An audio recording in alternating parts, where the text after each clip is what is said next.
Conway. I'm the Executive Director of the Economic Opportunities Program at the Aspen Institute, and I'm delighted to welcome you to the inaugural event of our conversation series, Working in America. And I'd like to thank the Charles Stewart Mott Foundation and the Ford Foundation for their generous support of this series. Work has been an important topic in the news lately, with persistently high unemployment, longer durations of unemployment, and declining labor force participation. Jobs and how to stimulate job creation are important subjects for debate. And indeed, an improvement in job creation is critical to working Americans now. But at the same time, we need to think about the kinds of jobs we are creating and consider whether the experience of work is providing the kinds of rewards to Americans that we expect from hard work. Indeed, the number and rate of working poor has also been climbing in recent years, and the fact that we've come to accept the term working poor underscores that work may not be providing the kind of economic opportunity we expect in our society. In this series, we'll be talking about a variety of issues faced by American workers as they struggle to succeed in today's labor market, focusing primarily on workers in the lower half of the earnings distribution. And we begin with our discussion today on the minimum wage. I'm delighted to introduce you to our terrific panel. They've been having a very lively and spirited discussion over lunch, and so I'm glad we're getting a chance to bring it out into this room to you. I am not going to read you their bios. You have them in your materials, so I will just briefly I put names to faces here. So right next to me is Heidi Shearholz, economist from the Economic Policies Institute. To her left is Christine Owens, Executive Director of the National Employment Law Project. Next we have Ron Unz, publisher of the American Conservative. To his left is Nick Hanauer, who is an entrepreneur, venture capitalist, and partner in Second Avenue Partners. And we are delighted to have with us today Robin Farzad of Bloomberg Business Week to moderate today's discussion. So with that, I will just turn it over to you, Robin, and thank you all again for being here. And please silence yourself. That's my mom calling now. Thank you, Maureen. I appreciate it, and thank you to the Institute for having me here today. I'm a big fan.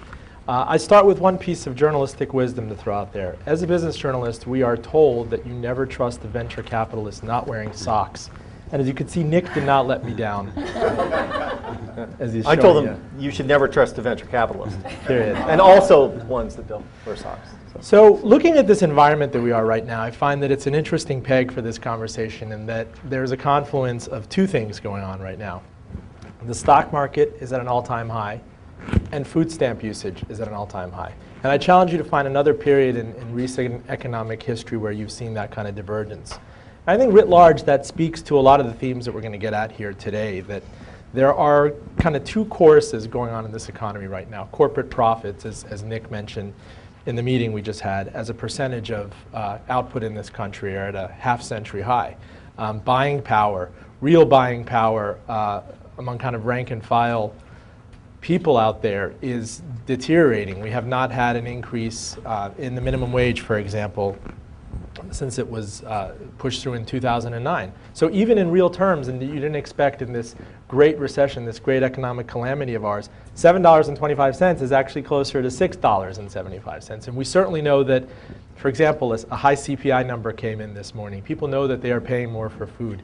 Gas has been chronically more expensive. Rents have gone up in a period of really low interest rates, and you're not collecting anything on your savings. So you're getting pinched. So these are some of the inputs, I think. These are some of the things that go into the conversation we're going to have today. And I'd like to start with Christine Owens, actually, in terms of giving us a primer on the history of the minimum wage, how it came out of kind of what economic evolutionary ooze did we get the minimum wage? Well, the ooze that gave us the minimum wage was the Fair Labor Standards Act of 1938. And it was very much, it was a centerpiece of the New Deal. It was enacted after 10 states had already passed minimum wage rates. And it was enacted both to provide, in Franklin Roosevelt's words, a fair day's pay for a fair day's work, but also because of a view that it was good for the economy. To have a certain minimum wage at the bottom of the labor market and to provide overtime pay. The idea was this would actually stimulate spending and help create job growth.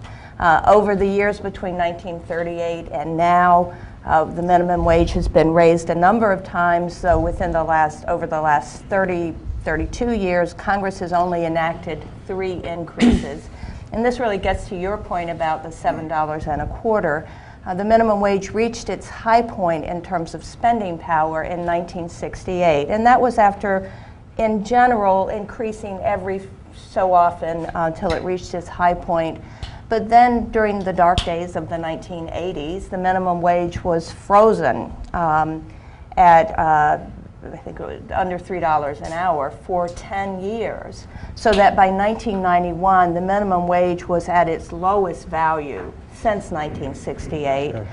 We got an increase in 91, we got another increase in 96, and then we got the 2007 increase. But if you looked at a chart of minimum wage growing and then falling, you'd see that the more precipitous decline was over that period of the 80s. President Ronald Reagan opposed minimum wage per se, ideologically opposed it. And we recovered a little bit of ground over the last 30-some years, but we are way below where we were in 1968. It's 30% below the value of 1968. It's also below the half a median wage, which is another traditional standard for the minimum wage. Now, what we've seen historically is that states have often taken the lead in response to the federal abuse and neglect of the minimum wage. And so right now we have 19 states, including the District of Columbia, that have higher minimum wages than the federal rate. And 10 of those states actually index their minimum wages so they go up every single year. Most of those are still too low to really provide a living wage. Washington State's minimum wage is, I think, $9.19 an hour. It's the highest state wage. And there are several cities that have minimum wages above $10 an hour. But in general, these states have certainly far surpassed the feds in terms of what they've done with respect to trying to maintain a decent wage floor through higher state minimum wages. Now, Heidi, it has been posited by the financial journalist Dan Gross that the Doritos Tacos Locos Supreme is driving a big part of economic growth. Is that right? And I would like to get an idea if you Nothing to could. say on that. No, that's really there. You can Google it. I'd like to get an idea, because we talk about opposition from the food service industry and low-wage service jobs in this country. How would that affect something like a $1.20 taco, for example, that does pay a certain dividend to even low-paid customers who can go and avail themselves of these products? Usually the first question I get asked is, what's it going to do to employment? So we'll wrap back around to that. But the question of what will it do to inflation, the answer is it will likely increase prices in the restaurant industry a very little bit. So our best estimates are that a 10% increase in the minimum wage will increase prices at restaurants by 0.7%. So that's the kind of magnitude we're looking at. It's not going to have a noticeable effect on the overall price level. But it could, like I said, it could have some impact on prices in these the industries that employ a lot of minimum wage workers. It will also give wage increases to minimum wage workers in those industries, and so the workers in those industries will be better off.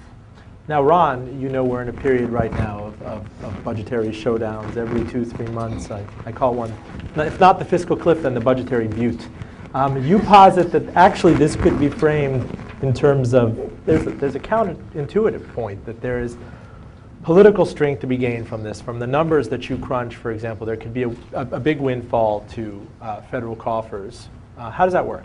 Well, very much so. I mean, right now, for example, for the last couple of decades, 2 or 3 decades, the main alternative to raising the minimum wage, for example, has been the earned income tax credit, which essentially involves the government sending checks to people to make up for the fact that they're poor because their wages are so low. Now, it seems to me from a logical perspective, it's much better that the costs of a worker be borne by the worker's employer rather than borne by the average taxpayer. I mean, in effect, the argument made by many pro-business or ideological libertarians even these days is that the ideal minimum wage would be very low, almost non-existent, and the way to address poverty is for the taxpayers to pay the workers. Now, if you have a situation where workers in effect are paid almost nothing but the average taxpayer makes up that difference by sending them checks from the government. I mean, that's a very irrational way of running a society. I mean, in effect, it's the classic example of socializing the costs of a business and privatizing the benefits, where the lobbyists, for example, for many of these businesses, since they don't want to pay their workers the money that their workers are generating for them, simply get the average taxpayer to make it, which is ridiculous. So in other words, every rise in the minimum wage would cut costs going through the earned income tax credit.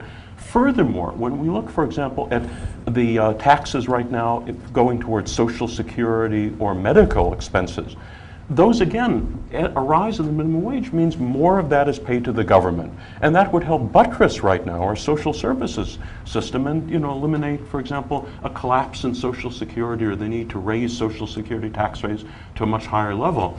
Aside from all of that, obviously a substantial rise in the minimum wage would cause a huge influx of extra dollars into the pockets of the lowest wage workers in our society. Most of them right now spend every dollar that they earn. So you would see a considerable fiscal multiplier effect. In effect, a rise in the minimum wage, a large rise in the minimum wage, is almost the same as a fiscal stimulus, except a fiscal stimulus that you'd have, I think, a much better chance of getting through Congress. And a fiscal stimulus, furthermore, that's not funded by the taxpayer, but funded by the employer of those workers. It's a private sector fiscal stimulus. And in fact, in many ways, it might benefit the private sector considerably, because right now, for example, you see constantly a lot of private businesses worried about the fact that the people shopping at Walmart, the people shopping at many of these stores, have less and less money every year to buy the goods. Now, if on the other hand, suddenly low-wage workers were earning much more, they could basically shop at Walmart, they should shop at these stores, and it would help drive the economy. Finally, one last point I'd like to put in, and that has to do with the politics of the situation. Obviously, President Obama, somewhat unexpectedly, in his State of the Union address, proposed a rise in the minimum wage to $9 an hour. Personally, I think that'll have a very hard time getting through Congress, because the Republicans control the House. Republicans are ideologically opposed to any rise in the minimum wage, and I don't know if it'll get anywhere. On the other hand, a much larger proposed rise in the minimum wage, I think, would have a much better chance, counterintuitively, of getting through Congress for a very simple reason. When you're looking at $9 an hour, the only workers who would benefit would those making between $7.25 and $9 an hour. It's a relatively small slice of the lowest paid workers right now who are overwhelmingly Democratic when they bother to vote at all. If, on the other hand, you were talking about a much more dramatic rise to 10 or 12 or even more dollars an hour, we're talking about something that suddenly would impact, if you're talking $12 an hour, 40% of all the wage workers in America. Tens of millions of workers, including very large numbers of Republican workers, conservative workers, the people right now who vote for the Republican members of Congress. And they would probably pay much more attention to pressure from that sector than they would from the lowest wage Democratic workers. And also the dollars you're offering. If you're talking about a $9 wage increase, you're talking about basically, after you deduct the earned income tax credit and other clawbacks, you're talking about probably about $1,000 extra for those workers on average. If you're talking about $12 an hour, you're talking about $5,000 per worker, possibly $10,000 per couple. And those are the sorts of numbers that would really get people's attention. And they would stop listening to Rush Limbaugh and say, for $10,000 an hour, I don't care what Rush says, I'm going for it. Yeah. But Nick, there's an important thing we're missing out here. There's a reason why there's an opposition. Yes. There's a strong opposition to this. It's going well right now for Walmart. It's going well for Target. I mean, why mess with a good thing, they say? They say that we're in a position to provide. You look at our hundreds of thousands of employees domestically. Yes, we buy a lot from China. Why would you throw that monkey wrench into something that's going well for us, especially as we can turn around and sell $25 DVD players to anyone who walks into a Walmart? Yeah, so I think that we in this country for a very long time we've labored under a particular conception about how capitalist economies work, which has allowed us to confuse what's good narrowly for a certain group of capitalists and what's good broadly for capitalism. And while there is simply no doubt that for the shareholders of Walmart and the very senior executives, a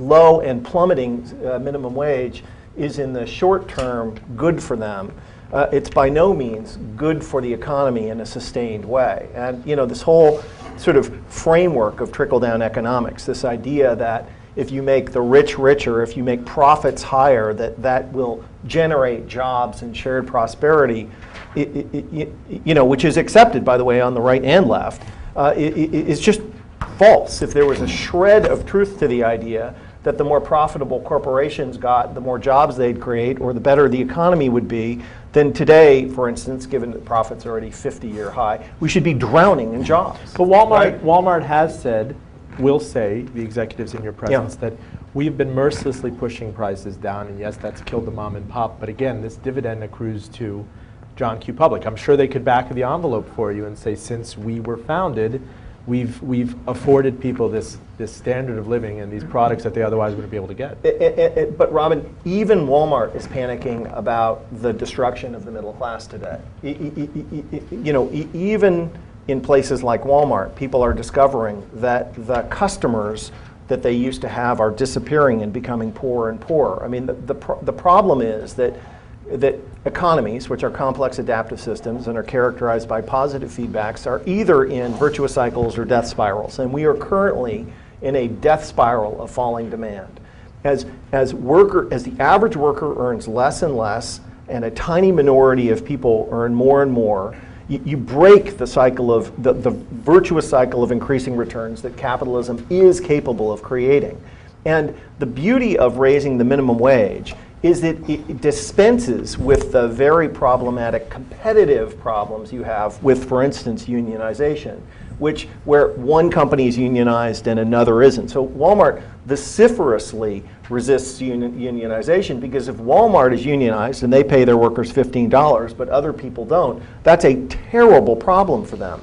And the thing about the minimum wage, raising the minimum wage, is it allows business people to stop thinking about workers simply as costs to be cut, and allows you to start thinking about them as customers to be cultivated. The only thing that matters to businesses is customers. That's it. It's not regulation. It's not, the only thing that matters is customers. And raising the minimum wage, for instance, to $15 an hour, affects 64% of the workforce. It basically is a massive infusion of customers for companies like Target and Walmart and so on and so forth, even McDonald's. Now, if I could pass the question on to Heidi, we have mentioned the earned income tax credit a couple times. And it's a little paradoxical, and it's something that seems like a net transfer from Washington back to the populace, where the budgets that are already stressed could actually turn out to be a net positive when factored into any sort of minimum wage increase. How would that work? So the thing that I think is super interesting and has come up a ton since Obama made the announcement in the State of the Union that he was interested in increasing the minimum wage, I've heard more discussions about maybe we should increase the EITC instead. And you brought this up, that there's this idea that these are competing policies, and that's wrong-headed. That's not actually how it works. Those two policies work together. And in fact, the EITC needs a strong minimum wage to be well targeted. So the sort of two-sentence intuition on that is, if the EITC substantially raises the after-tax wages of workers who are eligible for it, so it may act to reduce the before-tax wages they will accept. But where does the EITC come from? Even unpack that for us before we. Where does it come from? I mean, from what? Basis. From taxes? Yes, wait, I might not understand your question. For an EITC consideration to be made at tax season, where does that money come from? That there has to be a source of that money in a very tight budget right now, in a very tight deficit system. What is the genesis of that money? I don't understand. I might not understand the question aside from Who's paying for the EITC? Me. Yeah, taxpayers are. So there is a transfer of wealth. Yes. Oh, but no, but here's the other thing that I was going to say about the EITC is because it acts to reduce the before-tax wages that recipients will accept, It reduces the before-tax wages that low-wage employers have to pay. So low-wage employers capture a ton of the expenditure, the total expenditure on EITC. So that it's not just EITC expenditures aren't just going to low-wage workers, they're also going to low-wage employers. And that's one of the key ways the EITC and the minimum wage work together, because the minimum wage, by putting if you increase it, by putting a stronger floor under the wages that low-wage employers can pay, you're actually limiting their ability to capture the total expenditure on EITC and making the EITC better targeted. So it has both the sort of fiscal, the increasing the minimum wage has the angle that you're taking at, and this makes the expenditures that we do have on the EITC better targeted. I just want to underscore a point, which is that if you raise the minimum wage to $15, you affect 64% of the workforce. 50 million workers will earn an average of $7,600 more a year. 30 million will earn an average of $2,100 more a year. That's $450 billion more per year that is pre-distributed from the economy, which is definitionally going from the more prosperous to the least prosperous. And just back of the envelope, theoretically, that's $450 billion that we don't have to spend on them to keep them out of poverty and out of cardboard boxes. And if you consider the fact that it's actually, no matter how efficient government is, there is some sort of friction to get $450 billion to them, it's probably a savings of $500 or $550 or $600 billion. What percent of annual government spending is $600 billion? What is that? I don't know. What is that? In round numbers. In round numbers. That's 4% of GDP. But true, yeah. 5 to 30%. It's a third of the annual federal budget, right? It's a big number. But is there a monkey wrench in this? Perhaps Chris can answer, in that families, if you're looking at this as a married couple, for example, and you get that infusion up to $12 or $15, that you're leery of losing government benefits, that you hit a kind of a tipping point where you're not eligible for Medicaid, that healthcare costs obviously would eat an entire part of the net gain that you got from this.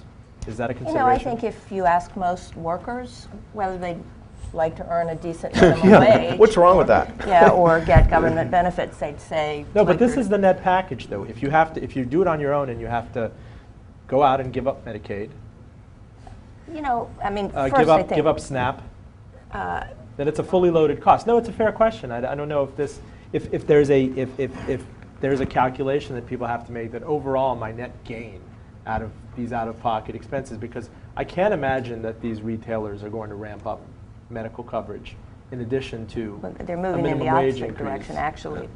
But the fact is, the minimum wage has fallen so far historically in terms of its value, and is so far below a living wage that the kind of more modest, the very modest increase the president proposed, the somewhat more modest increase that Senator Harkin and Congressman Miller have proposed to $10.10 an hour, the $12 increase, the $15 increase. Minimum wage workers overall would benefit from higher wages, from their ability to spend more to support themselves and their families. Hopefully healthcare issues will be addressed somewhat starting in 2014 with the health exchanges and the like. So, some people on the margins may lose a bit, but overall, minimum wage workers and we as a society are better off with a decent living wage that, as Heidi points out, lifts up the bottom of the wage floor. I mean, Sure. I want to add one point to Nick's comment about the middle class, which is in this post-recession recovery, what we've seen is the growth, disproportionate growth of low-wage jobs, and this actually builds on work that CEPR and others have done that show a declining quality in jobs over the past 30-odd years. I think now more than ever, a strong minimum wage is really critical to the kind of economy we're building for the future. I mean, we joked about folks who are spending $100,000 for their kids' college educations, and something like 50% of college graduates are working in jobs that require a high school diploma or less. So we have to be realistic about the job growth in this economy and what we need in an economy where there's nothing working to drive wages up.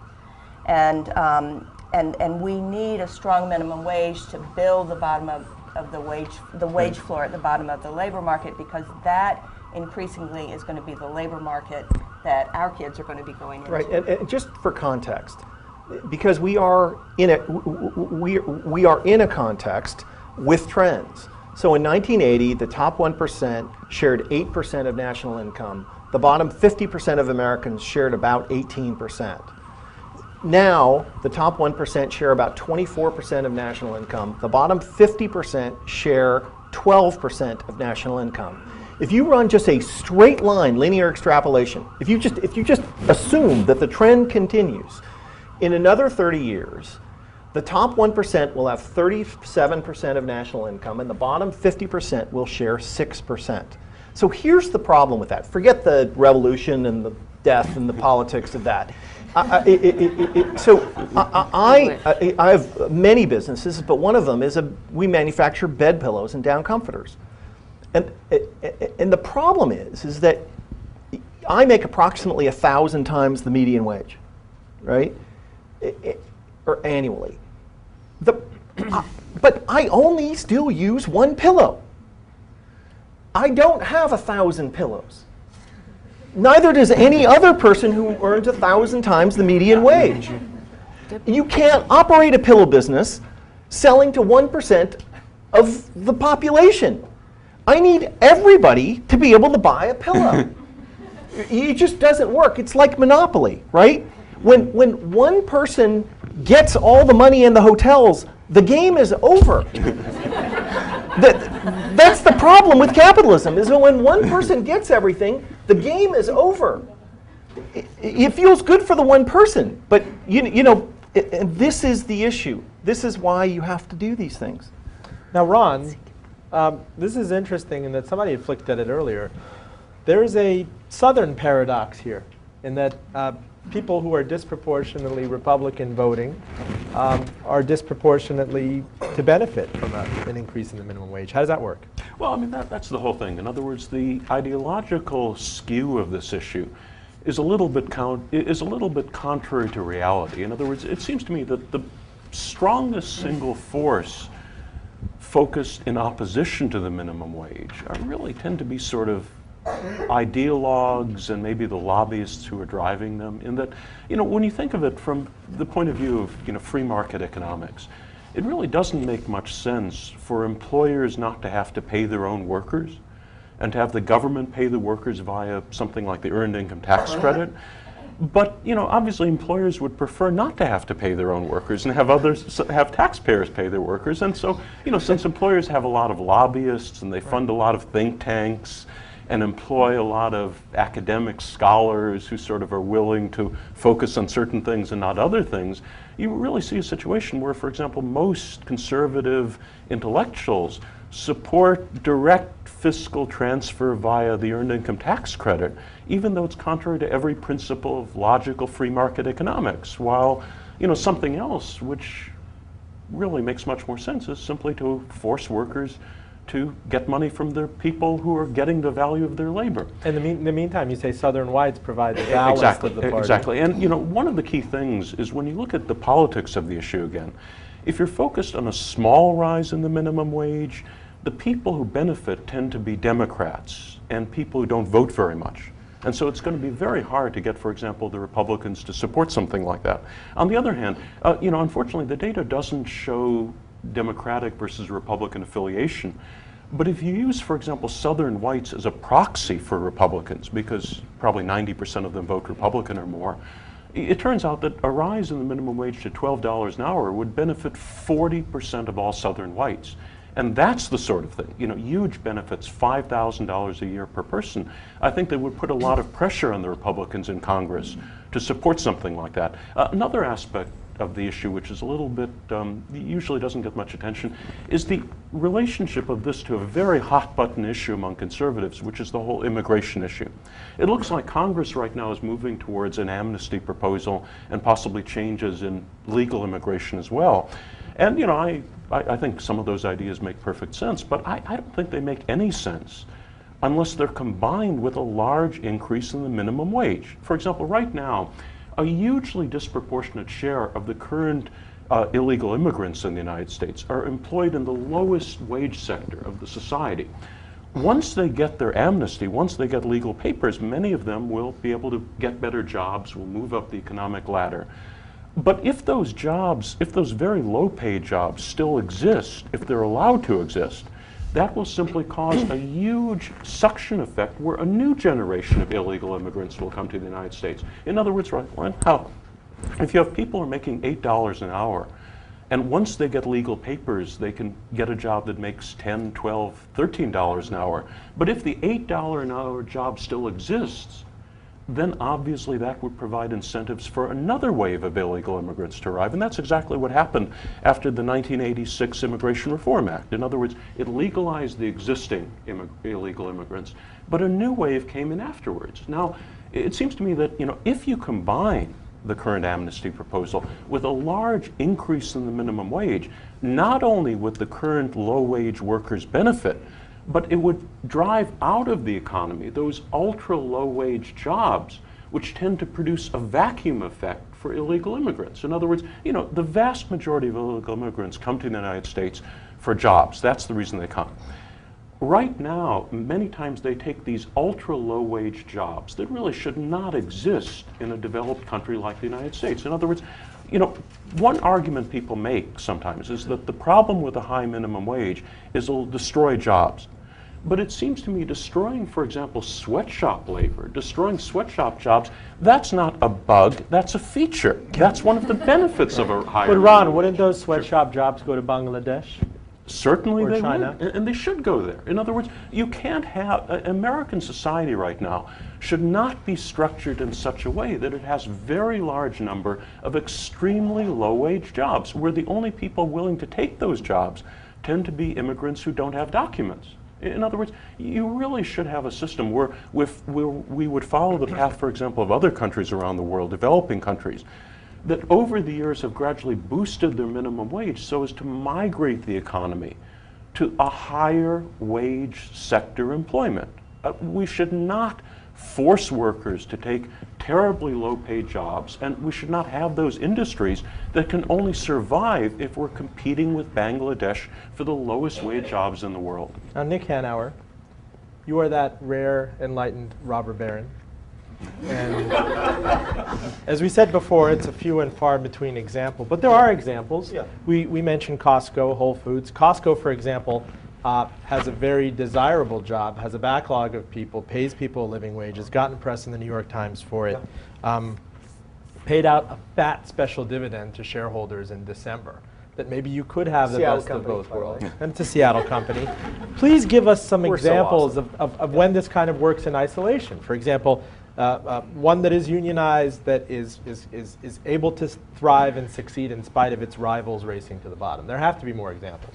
Yeah, look, there are all sorts of examples. So in competitive marketplaces, there are many ways to compete. Strategy 101 is, are you going to compete on quality or are you going to compete on price? And Costco has chosen to compete on quality. And they have done it very, very successfully. But just because, and I happen to know the guys that founded Costco very, very well, and they are extraordinary human But how are they beings. doing that? Walmart has an analog to Costco and Sam's Club. It's just a different way to compete. Again, it's the difference between Hyundai and Mercedes. You can try to win a race to the bottom, or you can try to win a race to the top. Both represent viable ways to compete in marketplaces. But I think the broader point is that just because you can point to an example of a successful enterprise that treats workers well doesn't mean that that example is going to force other people to do it, or is enough, it is all you need in a society to make sure that you don't end up in a race to the bottom. Sure. It takes more than that. Like child labor. I mean, the Costco guys, Jim Senegal and Jeff Brotman, are not going to employ child labor, even if there were laws that, even if there were no laws to do it. But I guarantee you, there are plenty of people who would do it if they could. Heidi, expand this talk of values that we have in this system. Do we have those? No, there is So- there is a statement. There is a statement that your organization supports, and there is a chance to put out these things and use moral suasion to get companies and employers and institutions on board. How would that work? So one of the things that I think is, and it touches on a bunch of the stuff we have already talked about, the minimum wage is a basic labor standard in this country. It was established with a deliberate attempt to increase the health and well-being of American workers, to put a floor under the wages that low-wage employers are allowed to pay, to help, as one of the tools we can use to ensure broadly shared prosperity. 75 years later, it's still critically important. So in that sense, and along those lines, this loops also back around to this a lot of the talk about, will this be offset with other government transfers that people are getting? A lot of the people who would benefit from an increase in the minimum wage are actually from moderate income households. There's a lot of people who would benefit, who would see a raise, who earn between the poverty line and, say, the median family income, which is about $60,000. And that's okay. It is a basic labor standard, and that idea that a lot of people who would benefit are actually moderate income households, for me, it underscores that when these basic labor standards are allowed to erode, which is what has happened over the last 45 years with the minimum wage, it hurts not just low, but also moderate income households. So that's one piece of, I think, a values thing. Now, I'll leave it at that. Thing. Yes. Now, Chris, I'm curious to see, for example, you don't see rioting in the streets about it. I'm not trying to be flip. People tend to perceive that there's a general equilibrium here. I can get my lo mein delivered for a certain price, and I can expect that prices are going to be relatively stable. There isn't this idea of impending social revolution over this yet. But what does it say about our culture? I mean, Nick opened up with these thoughts that it's lopsidedly shareholder value driven, and certain people are okay with that. And not just the wealthy people in the country, but those who can look at their 401ks and want corporate stability. What is it saying? Well, I think, there are plenty of things we could be rioting in the street about, right? I mean, we have 5 million long-term unemployed workers who, many of whom have had good jobs, middle-class lifestyles, and now are facing retirements and poverty. It is, to get back to one of your, I don't remember if I spoke to this or not, but the polling on the minimum wage is amazing. Last year, in 2012, 73% of Americans supported raising the minimum wage to $10 an hour. And every single demographic group except for Republican men, which I assume is largely white men, had majority support and more, and Republican men even supported at a fairly high level. So I think, Heidi's right, this is a core standard. It's almost, I've always felt like Americans think of the minimum wage almost like a constitutional right, in a way that they don't. And in fact, in a couple of states, minimum wage has actually become part of the Constitution, in a way that they don't about other things. And we have, I think that we assume that most employers obey the law.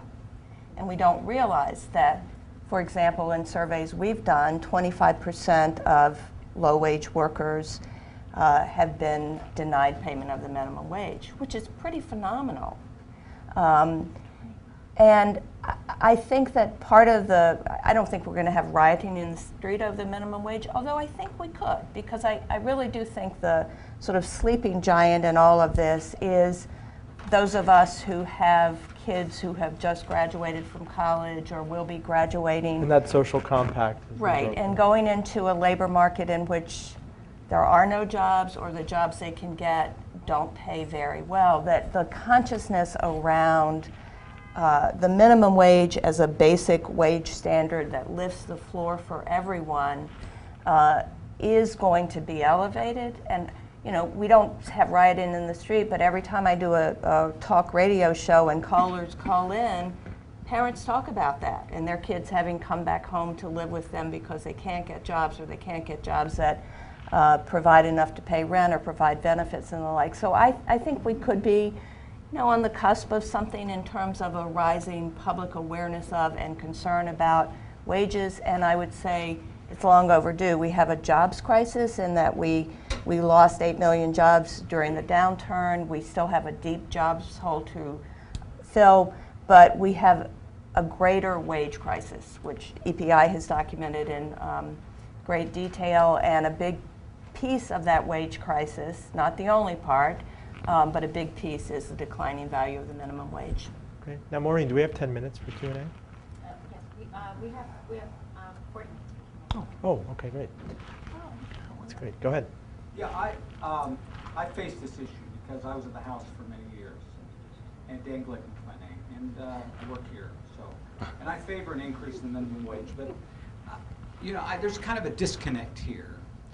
We talk about Walmart and Costco, but we don't talk about small businesses, and that's where almost all the opposition would come from in my congressional district, where people who would employ 10, 15, even so often there was an exemption, but whatever it is, 50 or 100, and also in smaller towns in rural America, and this was very intense opposition, and it wasn't coming from as much ideological perspective, and but it was always coming from people who were not part of big business that could afford to do this. And so I wonder how you speak to this issue of the divisions between big and small business, and between small towns, rural America, and big cities, where you know, the issues are somewhat different, even though the equities and the importance of paying people a living wage are also very important. But I think if you don't deal with that, you're going to miss all the politics of what Capitol Hill is going to deal with as they try to increase the minimum wage.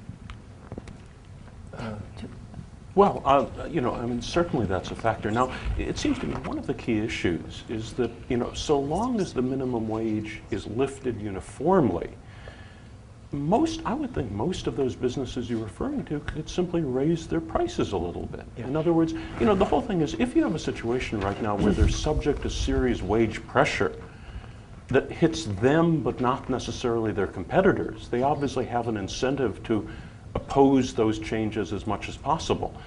But if, for example, those businesses realize that everybody is raising their wages, and that they could simply raise their prices by 5% and therefore cover their costs, I think their opposition would be a lot less than under the current situation. Now, you know, there clearly would be some, and also there might be a greater perception of problems than there actually would be if it were implemented. But I think, you know, in a sense, in a free market, you raise your wage, you raise your prices to cover your costs. Yeah, and if I could just pile on there a little bit. Again, we have a particular conception in this country about how economics works and what the origins of prosperity are in a capitalist economy. And that is that if you make the rich richer, the economy is better off. That's been the foundational story. The Ryan budget is an instantiation of that idea, right? You make the rich richer, and you make the poor poorer, right? Because that conception means that if the rich richer, the economy gets better. I don't know if and it's if that. the I poor don't know if get it's richer, that binary in fairness, though. If you this idea that there could be a rugged individualism, I know that's a lightning rod for some people, but it's not kind of you can go and eat cake. It's this idea that you start with a minimum wage, and that's a starting point for you. You certainly hear it in campaign stumping with even Southern Democrats, that it's incumbent upon you to then pull yourself out of that. As fair or unfair as that is to say. No. But there's an underlying conception about what makes an economy go. And I mean, after all, the Republicans get more constituents too when you have that sort of bootstrap social mobility. I mean, whether or not I'm playing devil's advocate, I think that's a rhetorical point that's out there. I'm trying to, I don't exactly understand. So the thing is that if from the point of view of a business owner, you all of a sudden don't see your employees just as costs, but as customers, you have a very different conception of where your self-interest lies, right? If employees are only costs, then it's very clear where your self-interest lies, to reduce those costs. If your employees all of a sudden become oh my gosh, the people who are actually going to buy my stuff, and by the way, all of the other businesses in my community, now their employees are going to be able to buy my stuff, then your self-interest lies in a different spot. And I think the great challenge is to change people's conception of where their self-interest lies. I don't think they're going to be less self-interested. This is not about getting people to be nicer people. It's about getting them to change their idea about what will be better for them from frankly, a wrong-headed and short-term view into a right-headed long-term view. And that's, I think, the great challenge. I was also going to say, there could be some of, because the small business issue is resonant, there could be some of large businesses who are sort of trumpeting that because it is more resonant, because most minimum wage workers, most people who would see a raise are actually working for large businesses. That's who this would impact. You are talking about Walmarts and the McDonald's. And so when you look at the literature on this, and it is extensive, this is one of the most studied things in labor economics. These studies that are using the best methods show that increases in the minimum wage that we have seen actually haven't caused job loss. That's what the literature shows. And so they're dealing with it somehow. They're either doing some pass-through of prices, some of the increasing productivity or efficiency somehow. There's good evidence that when you increase the minimum wage, turnover goes down. Hiring and firing is really expensive for companies. And so if those costs go down, that absorbs some of the increase in the minimum wage. I'm just saying that politically you have to deal with the issue. Yes, that's Totally. true. Yes. Because Totally. Otherwise, all the abstract Yeah. theories They just cut in a congressional office. So if I can just, we have a little report that's on the table in the back there. By little, I mean short. And 66% of low-wage workers work for companies that have 100 employees or more. So Heidi's point about more minimum wage workers working for larger employers is absolutely right. You know, there is the minimum wage coverage only applies above to enterprises with $500,000 and whatever. So the mom and pop shops are not covered. So there's some group of small businesses. Now, I'm sure that there are individual cases in which a small business owner doesn't hire when he or she might otherwise have, may cut hours, something like that. I don't think any of us in good conscience would ever pretend that for individual cases, there's never any trade-offs. But if we look at this from the standpoint of the economy overall, society overall, the minimum wage, as with most every other labor standard, is better for us with a higher minimum wage. We have a question here. Microphone. Yes. I'm Teresa Anderson from the Urban Institute. I was wondering if you had an extreme increase in minimum wage, say to $15 an hour, right? That would effectively double somebody's income if they were a minimum wage worker currently working full-time, more or less. But a person might not actually think it's desirable to double their income. They might value leisure a little bit more, or as Robin brought up, there might be other sorts of fairly valuable benefits that they would lose by increasing their income by that amount, like housing benefits or health insurance coverage. So could you talk through a little bit what the potential labor effort implications might be of increasing the minimum wage by a large amount? I mean, if it's a small incremental increase, then maybe it doesn't matter so much. But if you're really talking about like doubling somebody's income, you may see some effects. No, there were some assumptions that I had that you would disqualify for SNAP. I don't know how much these things are tapered off. Housing credits, obviously Medicaid. I imagine, with a doubling of pay that would be. Yeah, I mean, it depends on the structure of it. SNAP has a taper off, but things like housing benefits have a fairly large cliff, where once you earn a certain amount, you lose the whole benefit. yeah. I mean, I don't know how other people feel, but I for one, am totally comfortable with a one-for-one trade. I think an economy structured in a way so that companies are allowed to pay people half of what they need to live and taxpayers make up the difference is insanely stupid. And if we raised the minimum wage to $15 an hour and everybody was in the same spot but taxpayers weren't making up the difference, I think we have massively benefited our society.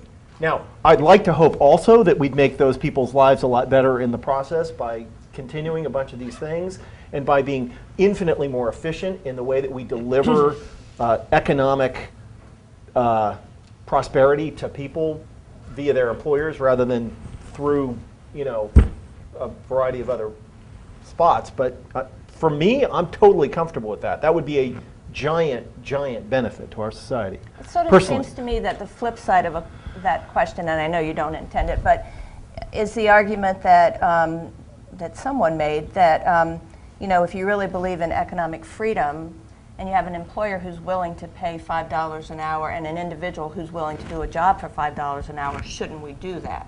No, we shouldn't. If we're going to have a wage-based economy, which is how most Americans live, we need to have decent wages. Now, one thing I wanted to take this in a way that we can interactively ask questions and spend more time on that. I think it's more useful to you.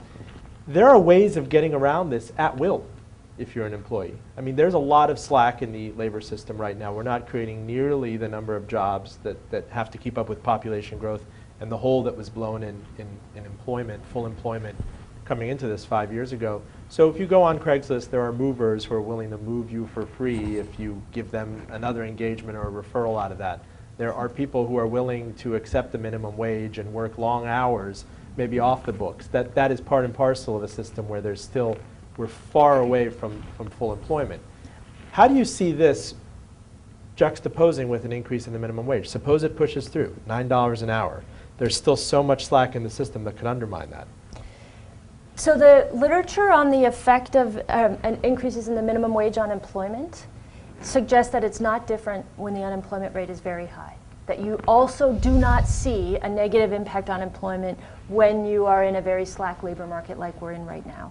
So I don't think this is a bad time to do it. And in fact, getting to you guys' points earlier, this will have some stimulative effect. Yeah. You are getting money into the hands of people who are very likely to spend it, low and moderate income families.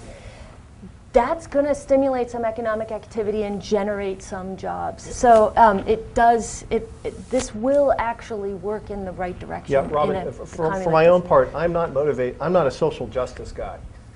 I'm a prosperity guy. I don't want to raise the minimum wage because I feel sorry for those people. I want to raise the minimum wage because it will be good for business. Oh, but you have the noblesse outrage. I mean, you talked about it. It's a screwy system where... Well, I don't want to subsidize my competitors, right? Look, if you're Costco paying $20 an hour, don't you think it annoys the hell out of you that Walmart pays the same people $7 an hour? But they're doing it. Okay, their stock's at an all-time high. Okay, but believe me, of course, awesome. You know them. and unilateral disarmament. Yes, exactly. I think that look, there are important social justice arguments that can be made, but to me, the most compelling reason to raise the minimum wage is that it will generate a virtuous cycle of increasing returns for everyone. We will be more prosperous, but so will the shareholders of Walmart. When every citizen in America can spend more money at Walmart, Walmart will do more business. And when they do more business, they will be forced to hire more people, who in turn will be able to spend more money at Walmart, right? The thing about positive feedback loops is that they get bigger. It's a virtuous cycle, right? That's the reason to do it. Dean, I think I'd like to add one sort of general point to some of this. And it seems to me one reason a large rise in the minimum wage is possible right now and might be beneficial is actually the negative factor that so many traditional manufacturing jobs have been lost in America over the last generation or two. The point is the vast, vast, vast majority of people right now at the lower wage scale in America who would be impacted by minimum wage work in the non-tradable service sector. They're not facing foreign competition. In other words, if they were right now making cars or making steel, and if raising their wages would price them out of the international market and destroy their jobs, that would be a very valid point to raise.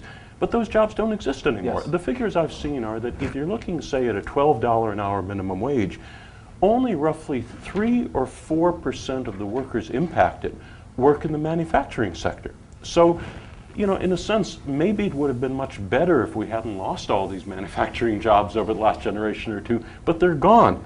And so the problem is right now, what do we do for the people who work in the non-tradable service sector? And for them, a large rise in the minimum wage doesn't have the negative economic effects it would have for steel workers or people like that. Now, Ron, just a follow-up on this, and Nick, you'll be informed on this too, in that right now there's this movement afoot. You see it with Peter Thiel, a prominent venture capitalist, part of the Yelp mafia, as they call him. There's this movement afoot. Heidi, you know, you mentioned this as well, with disaffection toward college right now, to skip college altogether, that you're not getting a return on that investment, that we are telling people that you need to avoid this $7.25 an hour purgatory by plowing $100,000 into a college education. What's going on? That's a very good point, and that's actually, you know, a point I think it's important to focus on. One of the problems right now is, you know, leaving aside, I think Peter Thiel is talking more about very high-end individuals who become great entrepreneurs and change the world by skipping college. I mean, that's obviously one category, but it's a fairly small category.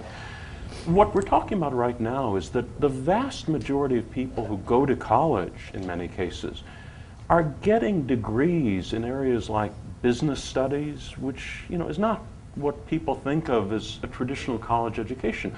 They're basically going to college in many cases because they think it's the only way they can avoid permanent poverty. Poverty at minimum wage or barely above minimum wage. Now, you know, again, I come from an academic background. I think it's wonderful for people to go to college, you know, if they want to go into a field like engineering or French literature or theoretical physics, or, you know, either something that will raise their interest and involvement in academic fields, or give them a very practical set of skills like building buildings or designing things. But I don't think it's such a good thing for people to take on tens of thousands of dollars in debt to get, for example, a college degree in business, simply so they can get a job that pays $9 an hour rather than a job that pays $7.25 an hour. But yet the stats in this deep recession show that you are far more immune to some of the ravages of what just happened if you do have that college degree. Exactly, but the reason for that is simply that it's a competitive marketplace, and if you have a college degree and somebody else doesn't, and there's only one job available, people will say, well, the guy with a college degree, even if it has nothing to do with the job I'm giving him, is probably more reliable, he's probably smarter, there are probably all those beneficial characteristics. If the minimum wage were a lot higher, something like $12 an hour or above that, a lot of the people right now who feel compelled to get a college degree wouldn't think it was as necessary. And, you know, since many of the college degrees they're getting have nothing to do with their eventual job, it's probably much more efficient for society if they get a job that immediately that pays them a reasonable living wage, rather than the situation where they're forced to take tens of thousands of dollars of debt simply to get the same Ron, sort of job. Sorry, before we take another question. Suppose that minimum wage is bracketed higher, it is ratcheted higher, $12. Where are these jobs? In your mind's eye, what is the median job? Is it a food service job? Is it a grocery stocking job? Is it one in retail? Because concomitant to this is you don't have a tradition here of technical training or vocational schools as another route. Exactly, but I mean, that's the whole thing. Those jobs you're talking about would be the same jobs. It's just that the wages of those jobs would be increased, and the prices the companies charge for the services they're providing. But the desirability of that from a prospective college matriculant, thinking, well, if I don't go that route, yes, I don't blow the 100K, but do I want to work in a retail setting? Well, I mean, don't, you know, I don't want to, you know, I'm sure other people would want to get in on this, but on that particular point, you know, traditionally, for example, people in America did not go to college if they planned to get a well-paying job in a factory or a traditional working class wages. In other words, most people, to be honest, are oriented more towards getting a good, reasonable income, a living wage, rather than just spending 4 years in college studying business so they can get the same sort of job. I'm not saying no people would go to college, but I'm saying a lot of the people right now being forced to go to college to avoid poverty would prefer going straight from high school to a job as a food service worker or as a retail sales clerk if they were paid a reasonable wage to do those jobs. I just want to use one example. I'm not sure if anybody has ever traveled to Australia, but I've been several times. My favorite thing about being in Australia is even the bus drivers feel completely politically and economically enfranchised. You ride on a bus and you talk to a bus driver about their life, and they live in a nice little house, and they have a weekend house, and they have 3 kids in college. And no, they didn't have to go to college to get that job. And it is marvelous to be in a society where everybody feels like they're part of it and not marginalized and disenfranchised and drowning. And I think that's a good thing. Now we have a question. Yeah, Well, there are a couple yeah. questions, but the microphone was passed here, and then we'll get to you right after. Go ahead. I have a question or comment. We've talked quite a bit about the EITC and SNAP. A lot of that is focused at family with dependent children. And there are a lot of people now who no longer have dependent children or never had, who are poor or approaching poverty or in retirement. And I'm wondering whether we can get, in terms of creating a kind of political voice that convinces people in Congress to focus on that, whether we should also look at the needs, say, of women in their 50s who've come back, who work in healthcare, which is another minimum, or social care minimum service job, where you do often need some qualifications. So you can't just step straight out of school into those jobs. But whether we should focus on those demographics and link it to aging and retirement security also when we push for the minimum wage.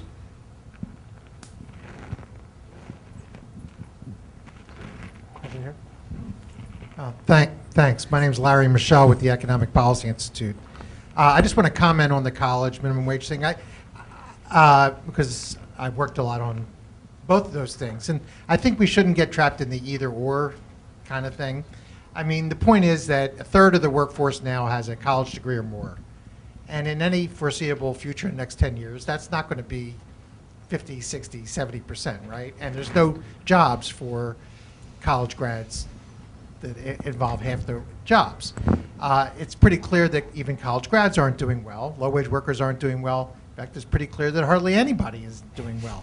So it seems, well, except for that top 1%, the top 0.1% even better, which is probably where you are, and the, which is fine. Congratulations. But the point is, we need better jobs, and I think this is what Chris was saying. We need better jobs at every level of occupation, every level of skill and education, and we need more jobs, period. Because we won't get better wages and quality jobs for anybody unless we get rid of this persistently high unemployment, which is crazy. And I got to congratulate Ron, I guess a conservative who uses a Keynesian multiplier. That's a wonderful thing. I was going to ask you what you drank before you came in. Just got to, the joke among economists is that well, it wasn't until this period, the definition of a Keynesian is a Republican in a recession. Because when they're in power, they always use Keynesian policy to get out of a recession. But I guess Did everybody notice it's a tad Orwellian? It says Ron Unz, publisher of the American Conservative. I had to kind of double take. So I want to pick up on something Nick said, and it also relates to job quality. You know, the middle class jobs, manufacturing jobs that sort of built the economy, post-World War II economy, were not inherently great jobs. They were dirty, they were dangerous. A lot of people who had those jobs didn't have a lot of education. They weren't highly skilled. It was unions that made them great jobs. It was a strong regulatory floor by the federal government. And that's what converted those jobs into good jobs. If you go to a city like Las Vegas, it may not be as true now as it was 10, 15 years ago, but you had maids and housekeepers who were sending their kids to college, who were living middle-class lifestyles, who had training and advancement opportunities because there was such a strong labor movement in Las Vegas that it really was able to transform those jobs into good jobs. There's no reason that home care work shouldn't be skilled, good work. There's no reason, you know, if Saru Jayaraman were here talking about restaurant workers, many restaurant workers want those to be their careers. Yes. These can be good jobs. Yes. We think of them as not being good jobs Because we pay so little. Because they're we pay so paid. little That's and we right. treat them as lousy jobs. Yeah. There's nothing inherent to those jobs Yeah. that makes them lousy jobs. So I own a manufacturing company, and the thing is that we labor under this illusion that the high-paying jobs that left the country, these manufacturing jobs, were somehow unbelievably high-skilled work, and that being a barista at Starbucks is profoundly different. It's not. A good barista at Starbucks is every bit as skilled as earning $20,000 a year as a production worker at GM who was earning $65,000. But twice as pierced. You must. Yes, exactly. True. But the only difference is power, right? The ability to negotiate a fair wage. And the simple facts are that Starbucks could increase the salaries of all of their workers by 25%, earn a third less EBITDA, their profits would go down a third, and everybody's happy, right? Starbucks is still a massively profitable company. The workers have gone from poor to middle class, and we have a high-functioning society. Wait, before we go on, and you can work your answer into Will this, do. I feel like, and there must be an impression, unless it's just me, that a lot of this conversation is in the theoretical and the ideal, where we're in this town where real politic is what determines it. And imagine if you're in Eric Cantor's office, or you get that minute with the 5 most powerful people on either side of the aisle. What kind of sugar pill, what kind of chaser would you have to throw on to some of these arguments to get both parties to espouse them? Because we talked about the bipartisan bona fides here, but certainly it's not going to happen in this environment. I think a lot of the problem, to be honest, on the politics side of it, is just that people in those corridors of power have gradually, over the last generation or two, become so disconnected from the realities of ordinary workers that they don't recognize the resonance of this issue. For example, in California, I'm not sure how many of you are aware of it, but back about 15, 20 years ago, the minimum wage in California hadn't increased for many years. And there was an effort by some of the unions. They were talking vaguely about raising the minimum wage. Nobody paid any attention. And then actually, the woman who eventually then became, Hilda Solis, she and a very small number of people decided to put in a little bit of money and put a ballot initiative before the voters that would raise the minimum wage. I believe it was by 30% in California at that time. It was a very large increase. And there was a massive media campaign. All the political elites in Sacramento said it would be a disaster, it would be a terrible idea. It would be crazy. It would destroy the California economy. And then, some of the Republican or conservative pollsters started polling the issue, and they found it was so incredibly popular across all segments of the population, they actually advised their clients not to even oppose it because it was impossible to defeat. It ended up passing, I believe, by close to 70% of the vote. And California's economy boomed afterwards. And why, you can ask, why hadn't all the Democrats who've been running Sacramento for decades before ever done something like that by themselves? It's because the sort of lobbyists who they spend all their time talking with don't really focus on that. In other words, the sort of, quote, liberal issues the people in Sacramento normally focused on usually dealt with cultural issues or other types of issues rather than just raising the wage of most of the workers in California. Right. And that sort of thing. I mean, to give you one more example, I come from Silicon Valley, and back about a year ago, a few students at San Jose State University, just as part of their class project, said, "Oh, why don't we raise the minimum wage in San Jose?" It was just, as far as I can tell, a few students. They started a movement to do that. They put it on the ballot. It generated some support. It was massively outspent at the polls by the opponents, and it won with about 60% of the vote. So, there was a huge increase in the San Jose minimum wage. The point is, whenever you put a minimum wage vote on the ballot, it almost always wins with between 60 and 70% of the vote. It's a huge landslide issue. And the reason it isn't done more is because basically the sort of lobbyists and people in political elite circles don't really care or know about it. In fact, I would bet, I've sort of joked with some people, that I would bet if you had most of the political elites in America who were asked what the minimum wage was, and not the ones who focus on this direct issue, but just the general ones, I don't think they'd be right to within a factor of 20 or 30%. I mean, you know, it's just ridiculous. Most of the elites in America are so disconnected from the lives of ordinary people, they just pay no attention to this issue, even though it's a huge political winner that in many cases cuts across both ideological or party lines. Sure. Because Dan Glickman, who had to leave, unfortunately, he said one of the critical features, though, because I asked him this very question, I said, but it's really popular. And he said, well, it's intensity. And the problem is small businesses are so intensely against it that he knows most people want it, but you know, and so I think that is still, you know, to your point about needing to sugarcoat it somehow, there still needs to be something done to move politics, which is different than. And are there proposals to that end? If I can respond to that, that's exactly the reason a high minimum wage has a much better chance of passing than a low one. In other words, if you have intensity of opposition from the groups you're talking about, and all you're proposing, for example, is an increase of $2 an hour or something like that. Or 50 cents. Right, or 50 cents. The support you get is fairly small. If, on the other hand, you're talking about an increase that's large enough that the average worker realizes he would gain $5,000 a year on that proposal, that generates massive intensity on the other side. So in other words, you know, it's counterintuitive, but I don't think a small minimum wage increase has any chance in Congress, while a very large one might. Now, Maureen, we have 5 minutes, yes? Is that right? Yes. That's right. We had a question here. I know you're waiting. Okay. Go ahead. Hi, my name is Michelle McIntyre, and I work with the National Consumers League and actually do a lot of work on wage theft.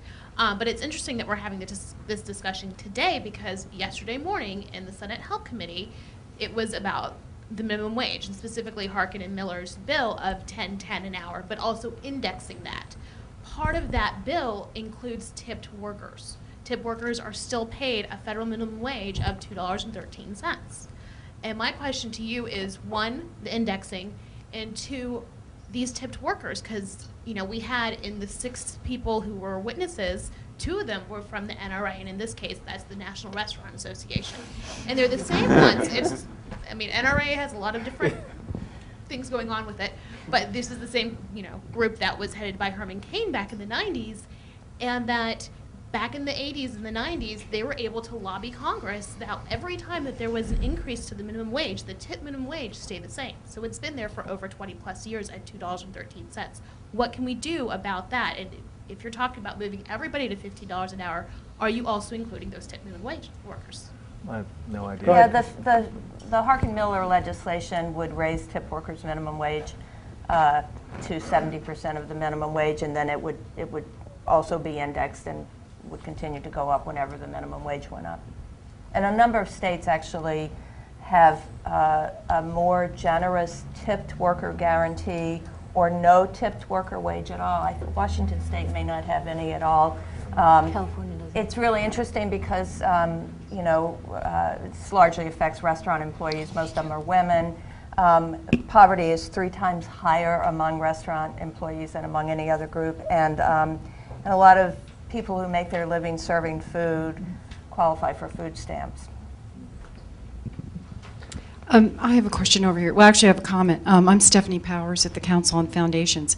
And it occurs to me, I just had a big aha moment. Wouldn't this situation, this raising the minimum wage, I mean, a lot, which I had never really considered, so I appreciate this conversation today tremendously. Wouldn't that help the Republicans with their big problem in 2014, and that is how they're going to get the Latino and the Hispanic vote in 2014? And shouldn't one of you guys who are sitting to the right here take that message up there, because the ladies to the left don't have a chance when they get up there? That's exactly another angle that might help put pressure on the Republican-controlled House to move something like this forward. For example, if you look at the figures, you know, right now, I believe when I looked at the numbers for a $12 target, but you know, obviously it's continuous along the scale. In the case of a $12 an hour minimum wage, 55% of all the Hispanic wage workers in America would get an increase, and the average increase would be, again, about $5,000 an hour. Those are massive numbers. Furthermore, Hispanics are disproportionately in the wage worker category rather than salary worker. So when you count, for example, their immediate family and relatives and that sort of thing, you know, their brothers, sisters, parents, children, we're probably talking, I would think, 60, 70, 80% of all the Hispanics in America benefiting from something like that. The Republicans are terrified with how they're doing with Hispanics right now. If something were put forth that would attract 60, 70, 80% of Hispanic support, I think the Republicans would be very cautious about trying to block something like that. So, that's why, under the right circumstances, a figure like $12 or even higher an hour that captures people's imagination could generate massive political momentum behind it. And the truth is, the Republicans, number one, care about getting elected and winning votes. And, if lobbyists tell them, or even if small businesses tell them, we don't like something like that, but, if they're terrified of getting wiped out permanently among the Hispanic population, I would think they would be very cautious about trying to block a proposal like that. Now we have time for one more question. With all the talk about the value of college educations or not, I was curious what the panel thought about the whole discussion of whether grad assistants in colleges should be paid a certain amount. And here in Washington, with all the interns, even though these jobs are intended to be temporary for many young people, in fact, these are becoming fairly long-term, just as some of these service workers. So what are your thoughts on that? Let's throw in a journalist raise across the board, too. Journalist. I'll start. I think everyone has come. Or I don't know anything about this. We were talking about this a little bit beforehand. One of the things that we will say on in particular, the unpaid internship situation is if there's a group of people who's regularly working for free, they're not in huge demand. So it sort of underscores this, we don't need to rapidly accelerate the share of our young people that are getting college degrees because this really highlights that problem because a lot of them are and have to be working for free in order to advance. Yeah, I think if people are working, they should be paid a wage. Yes. Period. It is the law, and I. Is there, right? Is there any comment to the grad assistants? I think is the question. Oh, I don't have. There was a fair kind of battle between. Well, that had to do with organizing, right? I mean, again, I think if they're employees, which I think many of them are, they should be able to organize into unions. Yeah, but I'm willing to stipulate that a $15 minimum wage could have some carve-outs for teenagers and, I don't know what else. I mean, there have to be some reasonable accommodations you can make for a complex economy. But, the point remains the same, that, you could restructure the economy and the society in one fell swoop in this very simple way. I thank all of you for a really thoughtful conversation. Very Nicely done.